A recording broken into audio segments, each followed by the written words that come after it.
willkommen an diesem wunderschönen Tag. Es ist wunderschönes Zirkuswetter in diesem wunderschönen Zirkuszelt zu einer gleich folgenden wunderbaren Vorstellung. Und bevor es losgeht, habe ich Ihnen einiges mitzuteilen. Das geht schnell. Ich hoffe, alle haben einen Platz gefunden. 350 Karten sind verkauft, das ist wunderbar. Wir werden jetzt gleich das Zelt runterlassen, damit wir auch schönes Licht haben. Und sollte es zu warm werden, werden wir es auch gegebenenfalls wieder etwas hoch machen. Ja, jetzt die Nachrichten. Sie dürfen rauchen, aber nicht im Zirkuszelt. Des Weiteren möchte ich Sie bitten, Ihre Handys auszuschalten. Es könnte sein, dass Sie einen Anruf bekommen. Dieser Anruf läuft über unsere Tonanlage, wird aufgezeichnet. Dann haben wir den. Ja.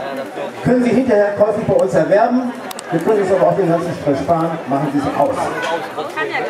Des Weiteren haben wir in der Manege eine Darbietung, wo wir das Licht ausmachen. Und die Akteure arbeiten mit leuchtenden Gegenständen.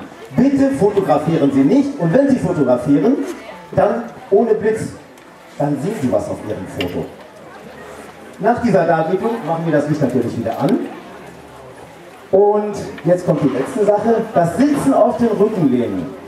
Das ist die letzte Reihe der Sitztribüne, ist aus baupolizeilichen Gründen nicht erlaubt. So, das war es jetzt von meiner Seite. Haben Sie noch irgendwas? Nein? Alle sind zufrieden? Super. Dann wünsche ich Ihnen jetzt gleich viel Spaß und vielen Dank für Ihr Verständnis.